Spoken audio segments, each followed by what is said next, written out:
आज की English class में आप सभी यूपी बोर्ड इंटरमीडिएट के विद्यार्थियों का मेरे इस YouTube channel Ranje coaching classes में बहुत बहुत स्वागत है। आप सभी लोगों को मेरा नमस्कार है। मैं इंट्रोडक्शन में ज़्यादा समय न लेते हुए सीधा सीधा आपको वह टॉपिक पढ़ाता हूँ जिसकी आपको बोर्ड में बेहद आवश्यकता है। आज भी पहले की क्लास की तरह ट्रांसफॉर्मेशन टॉपिक है। ट्रांसफॉर्मेशन है जिसमें एडवर्ब टू है और प्रीपोजिशन फॉर है। एडवर्ब टू, इसके प्रयोग हमने पहले भी पढ़ाए हैं, इसमें नया आया है और प्रीपोजिशन फॉर।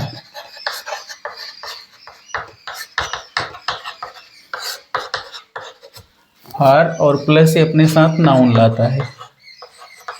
ये देखिए, ये और एडवर्ब टू है। वाक्य का तो देखने में एक ही रूप लगेगा, बट अर्थ निकालेंगे तो दो रूप हो जाएगा। सीधा हम कुछ एग्जाम्पल लिखते हैं जो बोर्ड पेपर में आते हैं और आपको उनको हल करा देते हैं। एकदम सिंपल तरीके से बता देंगे, ज़्यादा बोर नहीं होगा, आपको ज़्यादा समय नहीं टूटेगा, बस इमीडिएट आप समझ जाएंगे। जैसे कुछ सेंटेंस देखिए जो एग्जाम में आया करते हैं।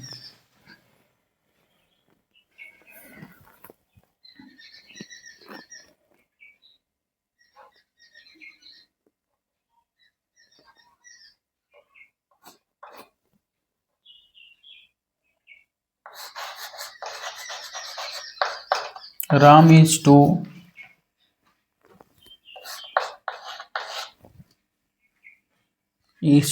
फैट।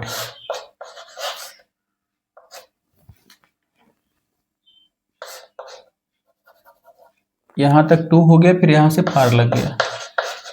Far a runner.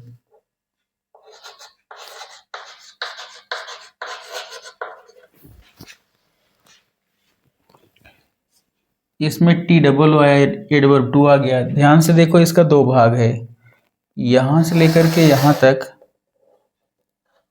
एक भाग है और यहां से लेकर के यहां तक दूसरा भाग है। फार से लेकर के ये दो भाग में वाक्य बंटा है। एडवर्ब टू आया है, प्रीपोजिशन फार आया है और दोनों के बीच में एडजेक्टिव आया है। ऐसा रूल अभी हमने किसी भी क्लास में नहीं पढ़ाया है। एडवर्ब टू को पढ़ाया है, इन्फिनेटिव टू को पढ़ाया है और इससे रिलेटेड और भी रूल्स पढ़ाया है अपने और भी क्लासेस में। वहाँ जाएंगे आप देखेंगे तो एडवर्ब टू मिलेगा आपको, बट प्रीपोजिशन फार नहीं मिलेगा। ये इसलिए अलग रूल हो जा रहा है। दूसरा एग्जाम्पल देखिए,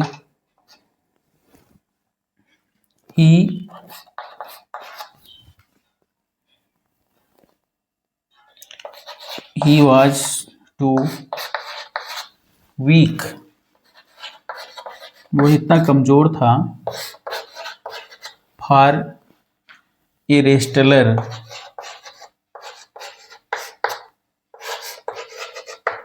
फॉर ए रेस्टलर, देखिए दो भाग है इसका भी, यहाँ तक और यहाँ से यहाँ तक। पहले भाग में नेगेटिव अर्थ आ रहा है, सॉरी, पहले भाग में पॉजिटिव अर्थ आएगा, दूसरे में नेगेटिव आएगा। नाट नहीं है तब पर भी ऐसा है। ऐसे वाक्यों में नाट नहीं होता है फिर भी नाट छिपा रहता है। जैसे राम बहुत ज़्यादा मोटा है। अब फार ए रनर, फार के बाद हमने यहाँ लिखा है, देखिए नाउन, यहाँ नाउन आनी है। इसके पहले जो रूल होता था, यहाँ टू लगता था, यहाँ कोई वर्ब आता था, टू रन, टू गो, इस तरह से। बट यहाँ फार अपने साथ नाउन लेके आया है। अभी फार के बाद यहाँ हम रन कर देते तो गलत हो जाता। रन माने दौड़ना, अगर हम रन लिखते, रन तो क्या है, ये वर्ब है, लेकिन अभी रनर पूरा लिख देंगे। रनर क्या है आपका, नाउन है। रन वर्ब है, रनर नाउन है, यही ध्यान दीजिए। रन होता तो नियम बदल जाता, यहाँ नाउन आना है आपको। रेस्टलिंग होता या रेस्टलर पहलवान है, ये तो नाउन है, ये है, इसमें वर्ब की कोई गुंजाइश नहीं है। तो नाउन ही आना है फार के बाद। अब निगेटिव फार कैसे अर्थ ले आएगा वो देखिए। Ram is too far, adverb too लगता है तो पहले भी हमने बताया, आज भी बता रहे हैं, एडवर्ब टू कोई चीज एक्सेस दिखाता है, जरूरत से ज्यादा। राम जरूरत से ज्यादा मोटा है, फार ए रनर, वह धावक नहीं बन सकता है। अब धावक तो नाउन हो गया, तो अगर मोटा है तो धावक ही नहीं बन सकता है, बनना आ गया, एक नया वर्ड बनना के लिए अब बी लगाएंगे, बी माने होना, वह धावक नहीं हो सकता, दौड़ने वाला नहीं हो सकता, धावक नहीं बन सकता है। नेगेटिव अर्थ यहाँ से हो गया फार से। राम बहुत ज़्यादा मोटा है, जरूरत से ज़्यादा मोटा है, यहाँ एक्सेस हो गया। और ये फार प्रीपोजिशन क्या है, नेगेटिव अर्थ दे रहा है, वह धावक नहीं बन सकता। अक्सर आप लोग तो फार मतलब पढ़े हैं के लिए होता है, फार समय को दिखाता है, टाइम को दिखाता है। आप टेंस में पढ़े होंगे सिंस फार का प्रयोग, तो वहाँ फार टाइम दिखाता है। और कहीं जैसे फार लगता है तो के लिए हो जाता है। ठीक, I am living for you, मैं आपके लिए जी रहा हूँ, यू आर लिविंग फार, ऐसे लगा करके बहुत सारे सेंटेंस मतलब बना सकते हैं। तो लेकिन यहाँ पर फार नेगेटिव दिखा रहा है। इसका विशेष रूल यही है कि जब T double O infinitive, sorry, T double O adverb too के साथ जब ये जुड़ेगा और बीच में कोई एडजेक्टिव आ जाएगी, तो ये इधर का दूसरा वाला पार्ट नेगेटिव दिखाने लगेगा। यहाँ नेगेटिव शो दिखा रहा है। यहाँ ही वॉज टू वीक, वह इतना कमजोर था, फॉर ए रेस्लर, वो पहलवान नहीं हो सकता था। इतना कमजोर था कि वो पहलवान कैसे हो पाएगा, पहलवान नहीं हो सकता था, यहाँ पहलवान नहीं हो सकना है। एक और देखिए, हर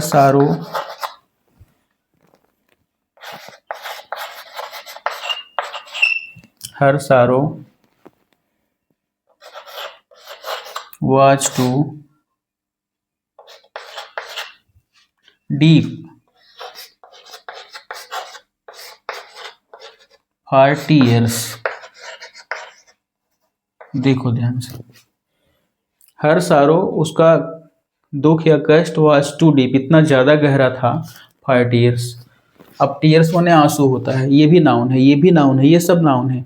टीयर्स में आंसू होता है, आंसू इसको व्यक्त नहीं कर सकते। इसको दो तरह से आप लगाएंगे, आंसू इसको व्यक्त नहीं कर सकते, या वह आंसुओं में व्यक्त नहीं कर सकती। उसका दुख इतना गहरा था कि वह आंसुओं में बता नहीं सकती, आंसू इसको शो नहीं कर सकते। अगर यहाँ आप सब्जेक्ट लगाते समय आंसू को जैसे सब्जेक्ट मानेंगे तब मानवीकृत होगा, उसको पढ़ाएंगे अभी बनाते समय। आप देखो, सब में टू आया है, यहाँ भी टू, यहाँ भी टू और यहाँ भी टू, और टू के बाद सब में एडजेक्टिव। यहाँ फैट माने मोटा, गुण दोष एडजेक्टिव है, वीक कमजोर ये भी एडजेक्टिव है, डीप गहरा ये भी एडजेक्टिव है। सबके बाद एडजेक्टिव के बाद फार आया है, अंत में नाउन है, रनर है, धावक, रेस्टलर, पहलवान, और टीयर्स आंसू। तो ये इस तरह के सेंटेंस बोर्ड एग्जाम में आते हैं, अक्सर आ जाते हैं, और इसलिए क्रूशियल हो गए। ऐसा रूल्स हमने अभी नहीं पढ़ाया है, आज इसको समझिए। प्रीपोजिशन फार अगर आता है तो ये नेगेटिव अर्थ इधर दे देगा, कब, जब ये टू के साथ और एडजेक्टिव के साथ जुड़ा रहेगा। तो अब इनको आप कन्वर्ट कैसे करना है, इसके कुछ रूल्स देखिए जिससे आप इसे बदल लेंगे। और ये आपको बदलना किस में है, ये प्रश्न नीचे बता दे रहे हैं।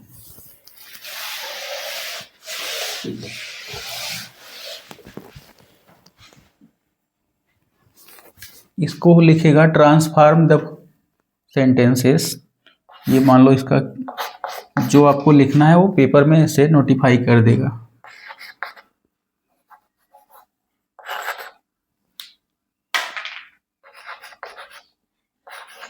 Transform the above sentence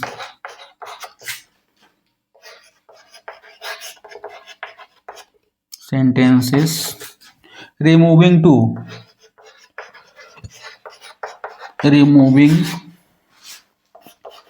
two and far। ये कह रहा है कि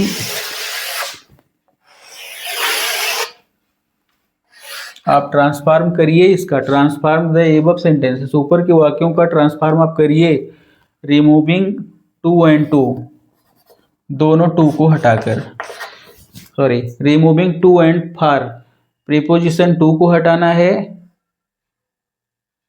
एक मिनट, ये थोड़ा मिस्टेक हो रहा है, देखिए।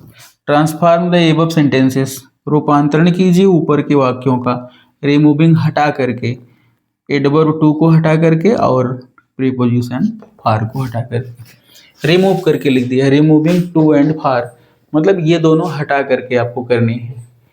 तो इसके कुछ रूल्स हैं, एडवर्ब टू और फार दोनों हट जाएंगे। इस रूल्स का नाम ही है रिमूविंग टू एंड फार। अगर आप ऐसे लिखना चाहेंगे तो आपका एक बनेगा heading, removing to and far.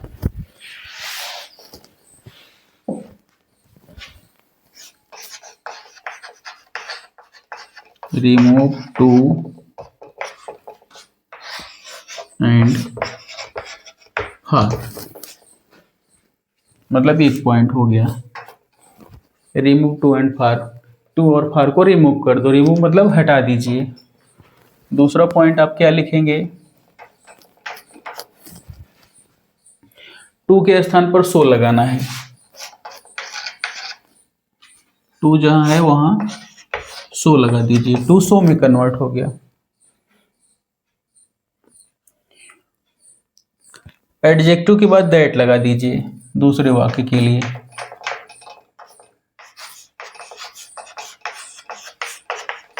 Adjective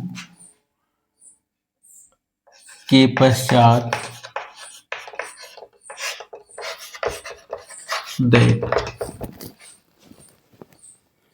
adjective के बाद दैट, और दैट के बाद एक सब्जेक्ट जो वाक्य के अर्थ के अनुसार हो, दैट प्लस एक सब्जेक्ट होना चाहिए, सब्जेक्ट और प्लस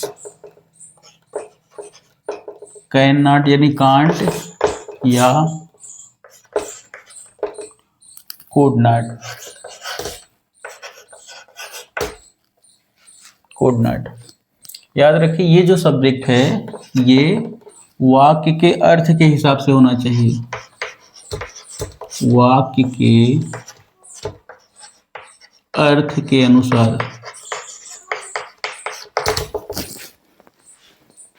जो दूसरा वाला सब्जेक्ट होना चाहिए वाक्य के अर्थ के अनुसार, और फिर एक इसमें से एक सहायक क्रिया लगानी है, प्रेजेंट होगा तो कांट होगा, पास्ट होगा तो कुड नॉट होगा। फिर इसके बाद कोई वर्ब लगेगा, बिना वर्ब के सहायक क्रिया कैसे सूट करेगी, तो वर्ब और वर्ब लगाएंगे, वर्ब के बाद ये नाउन आपको लगा देनी है, और प्लस यहाँ वर्ब लिख दे रहे हैं, वर्ब की फर्स्ट फॉर्म। ये रहा आपका नियम। देखें क्या करने हैं, दोनों एडवर्ब टू और फार इन दोनों को हटाने हैं। ये दोनों आपके हट गए, पहला देखिए ये दोनों हटा दिए गए, हटाना मतलब रिमूव हो गया, यही लिखा है प्रश्न में, रिमूविंग टू एंड फार। आपने लिखा क्या है, remove to and far, to और फार को रिमूव कर देना, ये दोनों रिमूव मतलब हट गए। यहाँ लगा रहे हैं इसको, देखिए।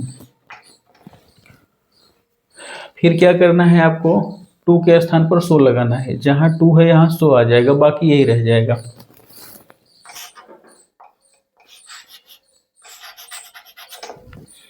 राम इज, यहाँ सो कर दो, Ram is so fat, adjective को कहीं किसी में बदलना नहीं है, वही रहने देना है, राम इज सो फैट। देखिए एडजेक्टिव के पश्चात दैट लगाएंगे, क्या लगाएंगे, that, Ram is so fat that. फिर सब्जेक्ट लगाना है किसके हिसाब से, वाक्य के अर्थ के अनुसार। राम बहुत ज़्यादा मोटा है, धावक नहीं बन सकता, ये फार नेगेटिव दे रहा है, धावक नहीं बन सकता, कौन नहीं बन सकता है धावक, आंसर तो यही आएगा, राम ही धावक नहीं बन सकता है। तो राम तो नेमिंग वर्ड है, यहाँ दो बार लिखना राम ठीक नहीं है, इसके लिए रिप्लेस कर दीजिए, प्रोनाउन ले लीजिए, राम के स्थान पर ही लगा दो, ही सब्जेक्ट हो गया अर्थ के हिसाब से, राम के लिए हमने ही अप्लाई कर दिया। फिर यहाँ से देखिए कांट लगेगा, कुड नॉट लगेगा। तो प्रेजेंट की बात है, इज है तो कांट लगना है, दूसरे में वाज है तो यहाँ कुड नॉट लगेगा, तीसरे में वाज है तो यहाँ भी कुड नॉट लगेगा, बट फर्स्ट में तो प्रेजेंट का मामला है इसलिए यहाँ कांट लगा दीजिए, ही कांट। फिर एक क्रिया यहाँ लिखें आप V1, कोई क्रिया आपको अपने मन से लगानी होगी जो वाक्य का अर्थ कह रहा होगा। क्या क्रिया रही? राम बहुत ज़्यादा मोटा है या इतना ज़्यादा मोटा है कि वह धावक नहीं बन सकता है, बनना आ रहा है, बनना या धावक नहीं हो सकता है, होना या बनना के लिए बी लगता है, कांट बी। अब अंत में नाउन उतार दो, can't be a runner. Simple सा है। कुछ चीज़ें यहाँ आपको समझनी है। फार हटाना है जब यहाँ दैट के बाद सब्जेक्ट लाना है, सब्जेक्ट पहले सब्जेक्ट के हिसाब से होना चाहिए, या तो वही हूबहू उतर जाएगा या तो फिर कोई इस अर्थ के हिसाब से एक सब्जेक्ट लाना है। प्रेजेंट रहेगा तो कैन नॉट लगाना है, पास्ट रहेगा तो कुड नॉट लगाना है। कैन नॉट कुड नॉट के बाद एक V1 यहाँ नई चीज आई है, इस पर विशेष ध्यान दीजिए। वर्ब इसमें नहीं है, वर्ब नहीं है तो अपने मन से आपको एक वर्ब अर्थ के हिसाब से बना देना। इस नियम की यही खासियत है। वो जरूरी है कि मैं जो बताऊं वही होगा, कुछ और भी आप अपने से और अच्छा बना सकें तो जो अर्थ के लिए सुटेबल फिट होता हो, जो सेंटेंस में फिट होता हो, उसको आप लगा सकते हैं। अभी हम और सेंटेंस बताएंगे तो एकदम क्लियर हो जाएंगे।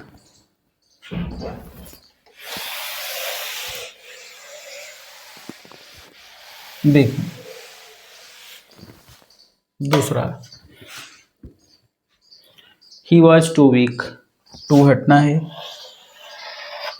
फार भी हटना है, दोनों हटा दीजिए। टू के स्थान पर सो लगना है, जहाँ टू है वहाँ सो लग जाएगा, तो he was so, he was so. Too के स्थान पर सो आ गया, सो वीक एडजेक्टिव वही रह जाएगा, ये वही है, ही वॉज सो वीक, ये नहीं बदला है, ये वही रह गया, ही वॉज सो, इसको सो में बदल दिया, सो वीक। यहाँ एक दैट लगाइए आप एडजेक्टिव के बाद दैट, यहाँ से एक दैट निकल के आता है। फिर दैट के पश्चात नियम आप लिखें प्लस सब्जेक्ट है, तो एक सब्जेक्ट लेना है,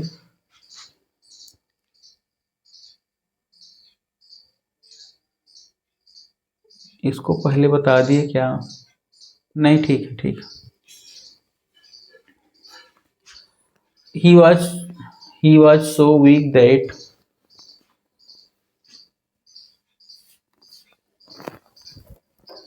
दैट के बाद क्या लेना है? एक सब्जेक्ट। सब्जेक्ट इसमें क्या होगा? देखिए, वह इतना ज़्यादा कमज़ोर है कि वह पहलवान नहीं हो सकता। इसमें भी होना आ गया और क्रिया, और पहलवान नहीं हो सकता। कौन नहीं हो सकता? कौन लगाइए तो उत्तर यही आएगा, ही। तो ही का ही हो जाएगा। ये कोई नेमिंग वर्ड तो है नहीं कि इसका राम श्याम है, यहाँ कुछ बदलेंगे, वही रह जाएगा। ये प्रोनाउन है, वही रह जाएगा, ही। अब देखना है कांट लगेगा, कुड नॉट लगेगा। तो बात पास्ट की है, ये वाज से पता चल रहा है पास्ट की है, तो हेल्पिंग वर्ब आपको कुड नॉट लगानी है, ही कुड नॉट।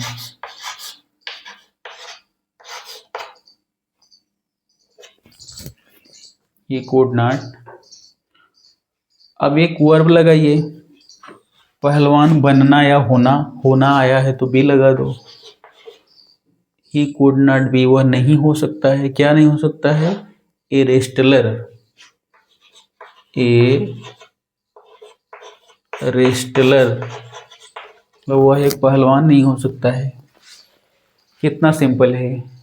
सब कर्ता सहायक क्रिया आपकी वही उतर गई, वही टू के स्थान पर सो लग गया, वीक एडजेक्टिव वही रहने दे रहे हैं, फार हटा दिए हैं, दैट ले आए हैं, नया सब्जेक्ट इसके आधार पे है, कैन नॉट कुड नॉट में से एक लगा दिए हैं आप, पास्ट की बात थी, कुड नॉट लगाए हैं, और इस पहलवान के लिए वर्ब क्या लगाए हैं, पहलवान होना या बनना, होना आ गया, बी माने होना तो वर्ब बी हो गई। यही चीज़ है, अपने मन से कुछ बातें इसमें आपको बनानी होंगी।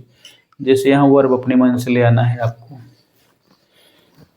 जो वाक्य पे फिट बैठता रहे। फिर थर्ड वाला देखिए,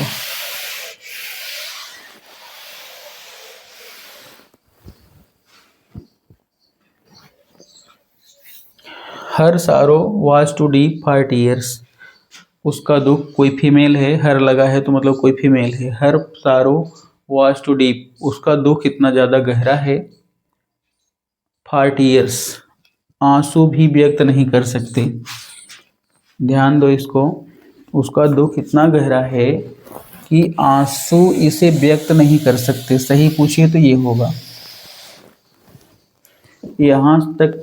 यहाँ तक आपका पॉजिटिव अर्थ है, यहाँ से नेगेटिव।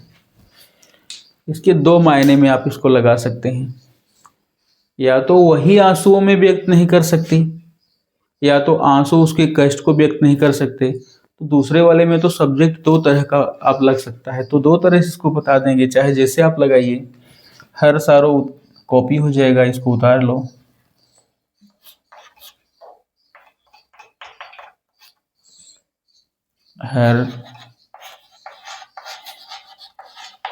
हर सारो वाज, यहाँ सो लगा दीजिए, ये दोनों हटते हैं, ये भी हटेगा ये भी हटेगा। हर सारो वाज सो, एडजेक्टिव वही रह जाएगा, ये वही रहेगा।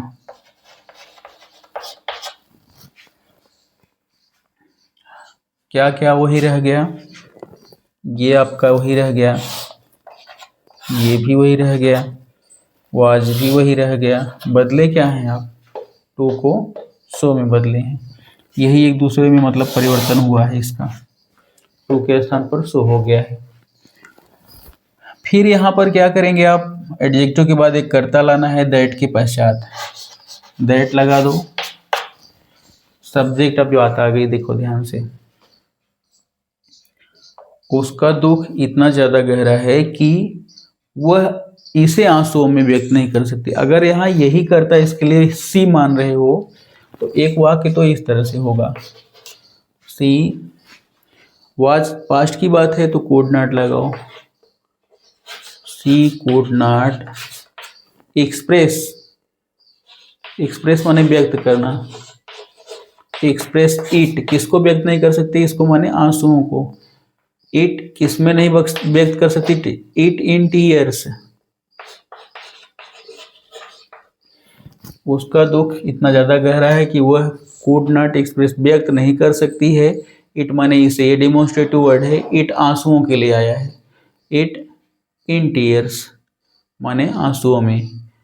She could not express it in tears, इसे आंसुओं में व्यक्त नहीं कर सकती है। एक तो ऐसे बनाए, आप और भी बेहतर बना सकते हैं। वहाँ सी लगाने की जरूरत नहीं होगी, आप आंसू को ही सब्जेक्ट मान लो।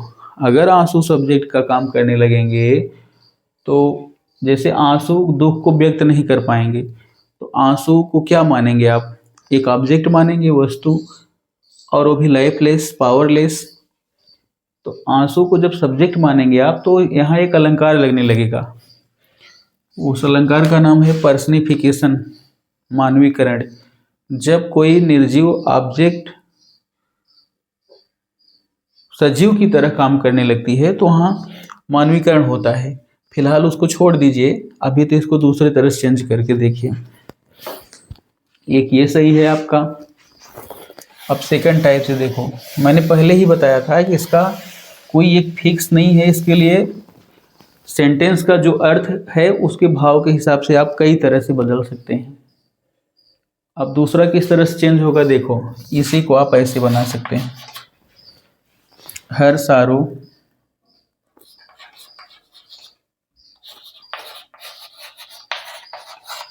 हर सारो वाज सो, यहाँ टू जगह पर सो लग गया, वाज सो डीप, फिर दैट लगाइए इसके बाद। अब सब्जेक्ट आप यहाँ टीयर्स करेंगे अगर, तो ऐसे होगा टीयर्स। पास्ट का मामला है, कुड नॉट लगाओ,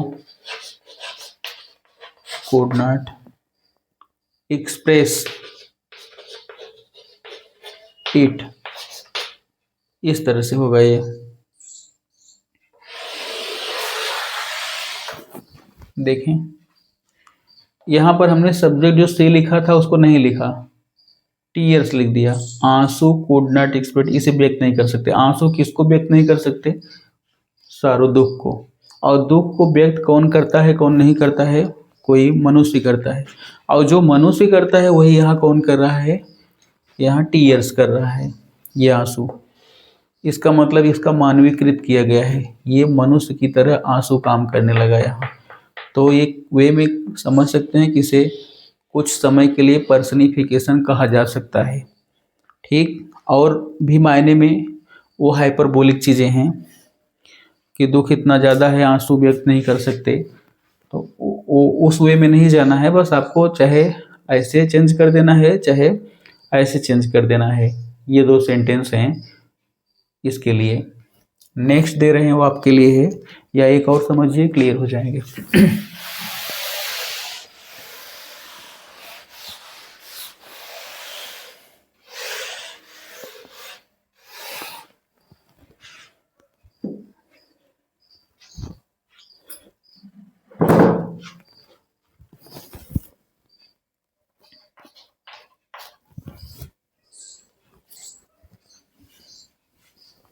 Your friend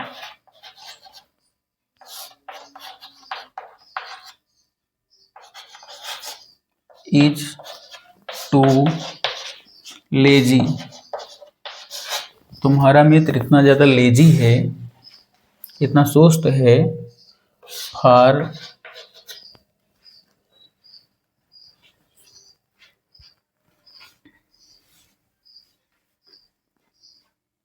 तुम्हारा मित्र इतना ज़्यादा सुस्त है कि वह, यहाँ एक ऐसा सेंटेंस बनाना है जहाँ पर कोई नाउन आ जाए।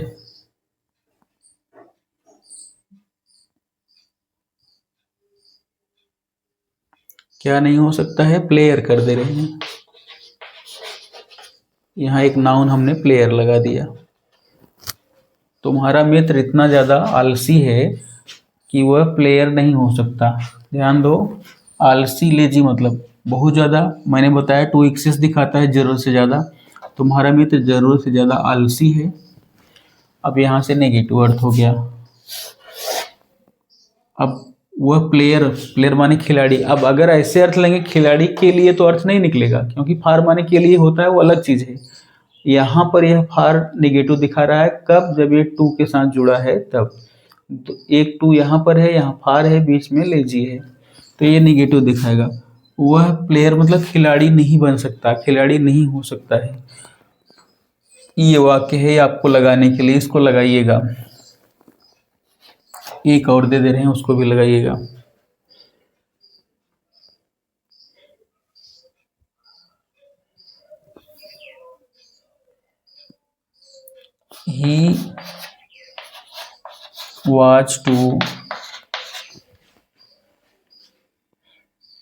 He was too small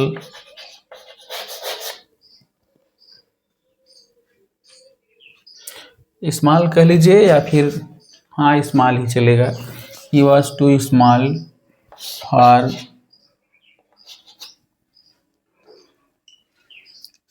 A constable.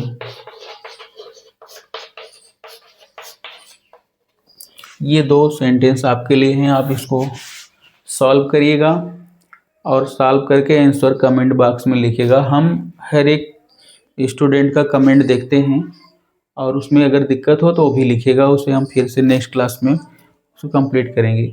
देखते हैं इसमें कितने लोग लगा लेते हैं। काफ़ी लोग देख रहे हैं, हमसे जुड़े हुए हैं, और दिन प्रतिदिन day by day UP board विद्यार्थियों की संख्या बढ़ती जा रही है। तो आप लोगों के लिए इस तरह से एक्सरसाइज के लिए हमने दिए हुए हैं, इसको आप लगाइएगा। तो बस आज के लिए इतना ही। बहुत बहुत धन्यवाद।